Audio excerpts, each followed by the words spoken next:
Well, Rob, can you believe 5 Flemington carnivals, 4th time in the VRC sprint, successful already? Does it still feel the same?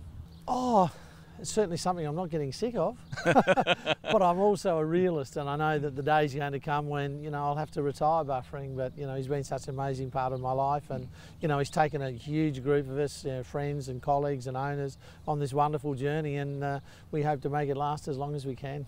Well, Rob, there's no black caviar, there's no hay list this year, but now you've got the new kids on the block, the Chautauquas and the company.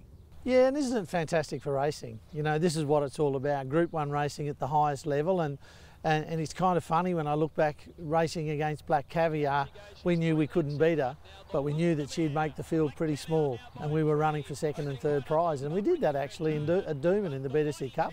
We ran 3rd to Black Caviar and hay list. We thought we'd won. That was the feeling. They say good horses handle any track. Not all horses like straight racing. What about the Buff?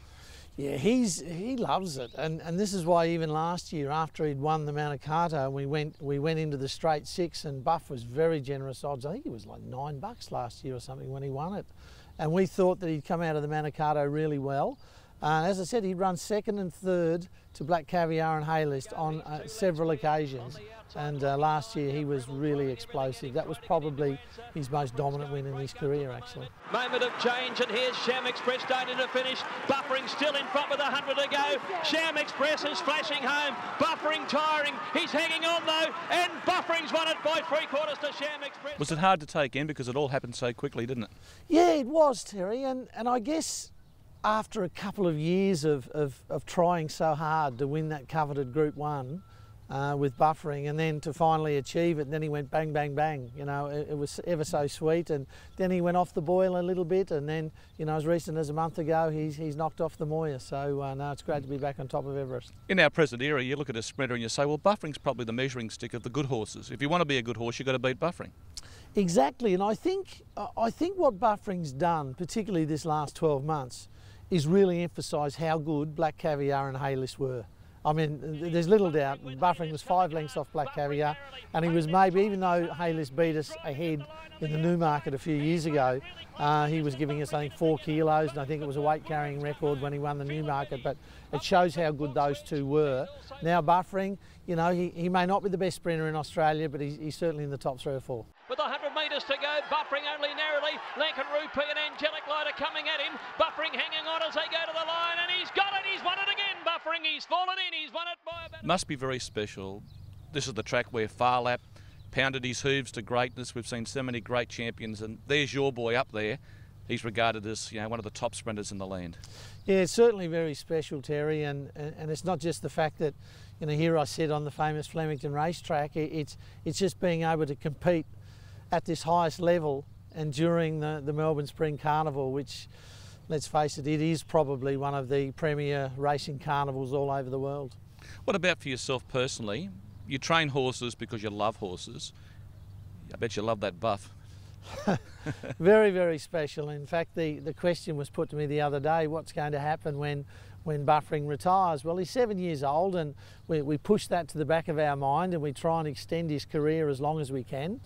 I'm going to take a leaf out of Joe Janiak's book, and I love the way he managed that horse, particularly in his last couple of years of his career. He was very selective with the races he ran. They were only short, brief preparations, and he extended his career out to 10, because the one thing I can say, Buffering enjoys racing. He really does, and that competitiveness that he has and that will to win, hence the reason I guess he's called the Brisbane Bulldog. And Damien Brown, such an integral and important part of the team, isn't he? Oh, Brownie's just brilliant, and he gives me so much confidence just before the race is about to kick off. I have butterflies. I still get nervous at a Class 1 at Ipswich, let alone a Group 1 on the biggest stage in Australian racing. And Brownie just exudes that confidence. He's always calm. He's always ever so relaxed. And look, he knows Buffering so well. He just understands the racehorse. Like you said earlier, Buffering is not the fastest horse out of the barriers. He's not the fastest horse over the first 100 metres, but once he gets rolling into that high cruising rhythm, I recall last year in the VRC sprint, Damien gave him a slap on the shoulder with the whip at the 900 metre mark, because he later said to me he wasn't going fast enough. He just backed off the throttle a little bit, so I just stoked him up and got into that high cruising speed, which is probably his primary weapon in his arsenal. When it comes to mapping your plan going into the VRC sprint, how much is off the cuff with Damien Brown and how much is planned? Damien takes care of that. I don't worry too much about that. No doubt, straight six racing, it's an interesting race. It's a tactical battle. Not a lot of horses can cope with it. I'm fortunate that Buffering can. He jumps, he runs, he goes as fast and as far as he can. What about the opposition? You've got the Star in Chautauqua on the rise. You've got the Overseas Raider. How do you handle that? Well, it's something, Terry, I don't tend to focus on too much. I really only focus on Buffering and how I've got my horse going into the race. I'm not a trainer that tends to dwell and focus on, you know, is his blood spot on? Did he run the right time on the Tuesday? It's more the horse is fit, the horse is healthy, the horse is happy. That's important to me. Can media hype dent your confidence? Yeah, sometimes it does. I've got to be a little bit careful at times not to read too much and take too much on board. I mean, I have enormous respect for the opposition I'm racing against. John Hawkes is a master at what he does, and when he chose to not run in the Manikato and focus on the Darley sprint, you know it's going to be a damned hard horse to beat. And also, you know, Mick Price, you know, he's a genius at what he does. Lankan Rupee, he wasn't rated the best horse in the world for nothing. They can't wait to get to Flemington and the Darley sprint, and gee, they're going to be two tough nuts to crack.